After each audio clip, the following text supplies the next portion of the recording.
Amigo aquí en el estudio, ahora el profesor Daniel Rivera, analista político, además profesor de lenguas árabes. Bienvenido noches. al programa. Y las buenas noches, vía Skype desde Boston, me acompaña Masha Gabriel, ella es directora de la revista Medio Oriente. Muchísimas gracias por estar con nosotros, bienvenida. Muchísimas gracias, buenas noches. Masha, comienzo contigo, una reacción a esta escalada de la violencia que estamos viendo en la región. Bueno, yo creo que la que podemos tener cualquiera, una grandísima preocupación por cómo están desarrollándose los acontecimientos y un deseo tal vez un poco ingenuo de que esto se calme de la manera más favorable y lo antes posible. ¿Cómo interpretamos estos? ¿Son espontáneos, aislados o crees que hay organizaciones que están detrás de todo esto? Ahora mismo, tal y como están las cosas, da la impresión de que es algo, digamos, espontáneo en la medida de esa especie de nuevo terrorismo que no se acuña solamente en Oriente Medio, sino que al que hemos conocido también en Occidente, que es el llamado lobo solitario. Sin embargo, hay estos lobos solitarios o pertenecen activamente o son simpatizantes de una serie de grupos terroristas que en sí están organizados, como son Hamas o la Yihad Islámica, y hay también un ambiente de incitación y de odio que de alguna manera fomenta este tipo de actuaciones. Profesor Rivera, ¿comparte la opinión de que son actos espontáneos? Sí, comparto el análisis. También eso explica por qué los servicios de inteligencia israelíes no han sido capaces de poner freno a muchos de estos ataques, porque ocurren in situ, sin ningún tipo de planificación, como hemos visto, atropellando, ¿no? Por ejemplo, en una parada de autobús, utilizando un vehículo, el apuñalamiento, ¿no? Sí, además a militares y a civiles. Y a civiles también. Y como indicaba la señorita Maxaya, quizás puedan ser simpatizantes de grupos, pero todavía tampoco tenemos los datos. Y en muchos casos la forma de actuar de la policía israelí, que asesina, ¿no?, a estas personas, pues nos deja realmente sin saber quiénes eran, sin tener un juicio, muchas veces, que nos puede ayudar a explicar, ¿no?, qué razones llevaron a esta persona. Yo no quiero tampoco acusar a la policía, no sé, carezco de detalles, Sí, pero... Hubo un incidente reciente en el que muere un joven árabe a manos de la policía israelí. ¿Ese ha sido el detonante? Yo creo que ese puede ser uno de los muchos detonantes, ¿no? Esta impunidad a veces de la policía, que en la función de sus funciones, haciendo sus funciones, pues en muchas ocasiones mata a civiles sin justificación, y eso añade más odio y más intolerancia y más impotencia al conflicto. Masha, ¿quiere comentar algo sobre lo que acaba de decir el profesor? Sí, querría comentar que concretamente eso de que la policía asesina a los responsables de los ataques.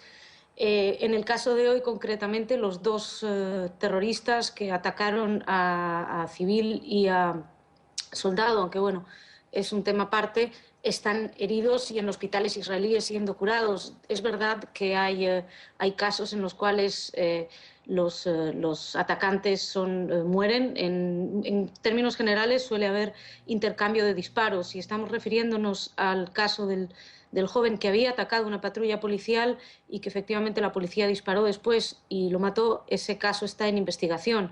En términos generales no se puede decir que haya una impunidad absoluta. ¿Cómo podemos hablar de un nuevo levantamiento palestino? ¿Usted considera que esto lo podemos mencionar así, literalmente? Sasha. Personalmente creo que es un poco pronto para hablar de un levantamiento organizado. Creo que va a haber que esperar. No hay un gran debate en este momento, tanto en la sociedad israelí como en la sociedad palestina, de si esto se puede llamar una intifada. Personalmente tengo mis dudas. Profesor. Es difícil saber hasta qué punto puede llegar esta tensión. Yo lo que veo es que estamos a punto de una intifada, ya no desde de estos últimos acontecimientos, sino por lo que ha ido ocurriendo en los últimos meses anteriores. Y en realidad falta, yo no sé, otro incidente parecido al que ha habido este fin de semana o estos días para que realmente vayamos a una intifada total. tenemos que recordar que el presidente israelí Netanyahu recientemente ha anunciado la nueva construcción de más viviendas en Jerusalén Este. Y sobre todo más asentamientos. Y lo que a mí más me preocupa es la tendencia israelí de convencer a parte de su población de que deben ir a rezar a lugares santos musulmanes que se encuentran en Jerusalén. Para ser más concreto, en la explanada de las mezquitas y la mezquita del Aqsa.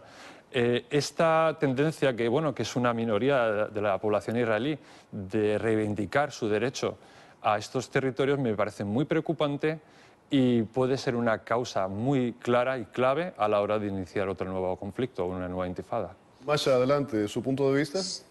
Mi punto de vista es que se construyan viviendas en barrios que están disputados o zonas disputadas no justifica que se atente y se mate a nadie. En segundo lugar, ir a rezar al monte del templo, que es como lo llaman los judíos, los judíos no van a la explanada de las mezquitas, van al monte del templo, que es el lugar más sagrado del judaísmo, con lo cual creo que tampoco es simplemente una cuestión de provocación.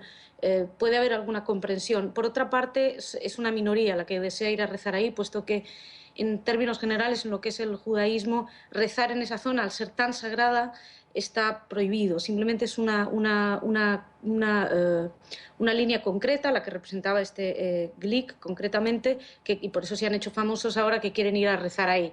Hay que recordar, además, que esa zona fue en su día conquistada, reconquistada, etcétera, como se le quiera llamar, por las tropas israelíes, y que en un acto para evitar problemas, precisamente, devolvieron esa zona y está en manos jordanias. Netanyahu ha dicho clarísimamente que no piensa cambiar el statu quo, no hay ninguna incitación a ir a rezar ahí. Hay un problema y hay un debate, evidentemente, que tiene más que ver con hasta dónde podrían los judíos, dicen, bueno, si este es nuestro lugar más sagrado, ¿por qué no tenemos derecho a acceder a él? Pero no es Netanyahu ha sido clarísimo, no hay un cambio de statu quo con respecto a lo que es el monte del templo para los judíos o explanada de las mezquitas, tercer lugar más sagrado para el Islam. No es una provocación y ella considera que son una minoría.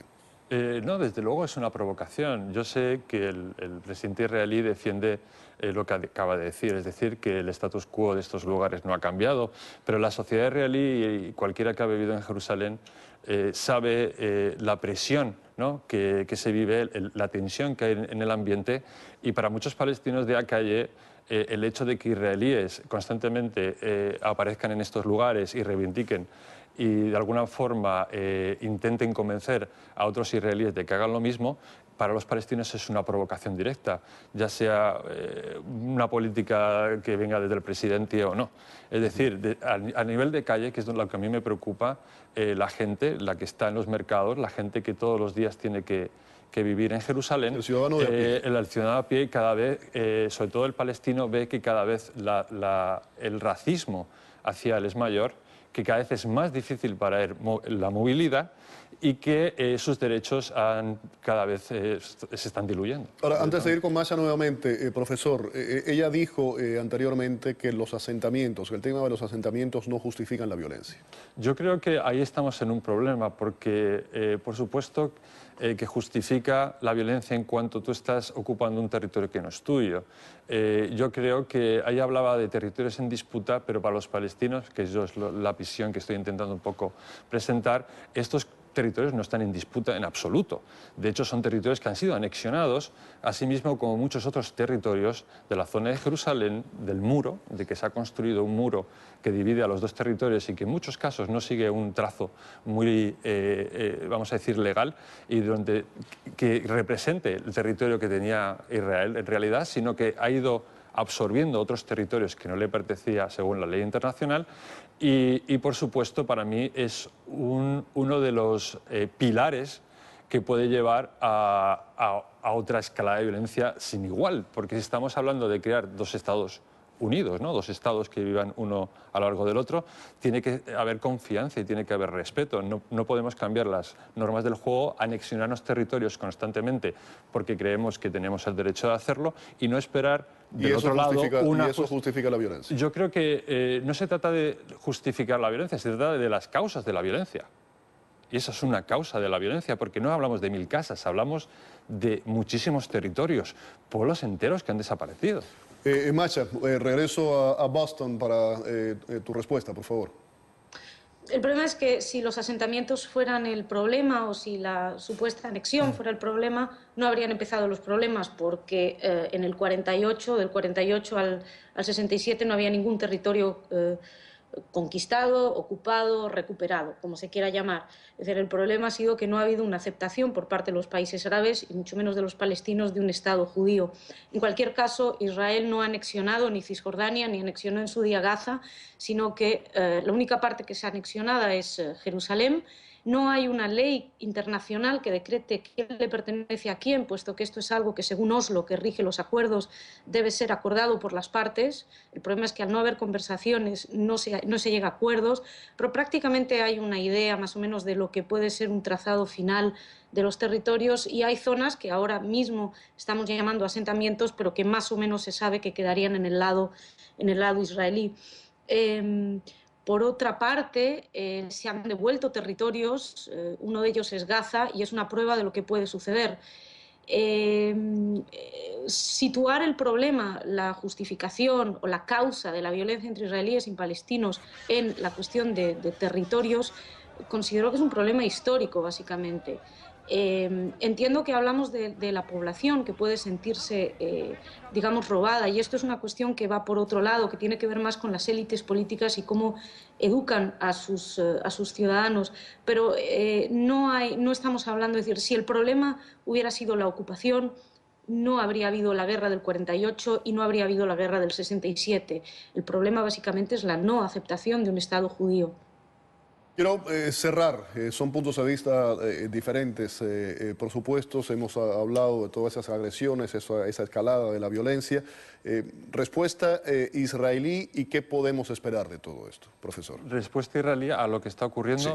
Sí. Yo creo que Israel tiene dos opciones: o intentar volver a la mesa de negociación, volver a intentar reconducir las negociaciones de paz y convencer a la población de que vamos hacia un camino común, o, por el contrario, puede seguir utilizando el vacío regional que está creando la guerra en Siria, el problema con ISIS, los problemas en Egipto, para continuar la represión hacia el pueblo palestino, continuar luchando contra lo que ellos denominan terrorismo árabe y continuar destruyendo, por ejemplo, Gaza, territorios como hemos visto atacados como en Gaza, o detenciones masivas, restricción de movimiento de los palestinos, etcétera, etcétera. Masha, finalizo contigo allá en Boston. La misma pregunta que le hice al profesor, respuesta israelí, ¿qué podemos esperar? ¿Hacia dónde se dirige esto, esa escalada de la violencia? Yo me temo que todo esto se dirige hacia un endurecimiento de la situación.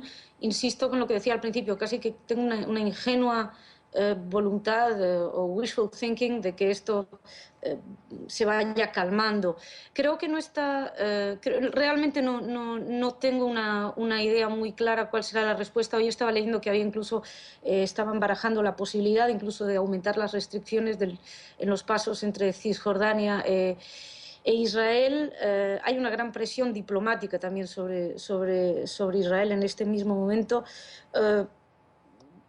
Esperemos, no sé, veamos también cuál será la decisión y cuáles serán las acciones de la Autoridad Nacional Palestina, que hasta ahora ha sido un poco torpe, bueno, bastante torpe, de hecho incluso ha considerado mártir a uno de los responsables de uno de los ataques, aunque por otro lado están colaborando de otra manera, y sobre todo qué ocurre con Hamas y la Yihad, si aumentarán el grado de ataques o si habrá algún tipo de frenada. Yo creo que la pelota no está en el lado israelí necesariamente, digamos, está en muchos frentes ahora. Muchísimas gracias, Masha Gabriel, directora de la revista de Medio Oriente, nos acompañaba vía Skype desde Boston, y aquí en el estudio el profesor Daniel Rivera, analista político, profesor de lenguas árabes. Gracias. Gracias.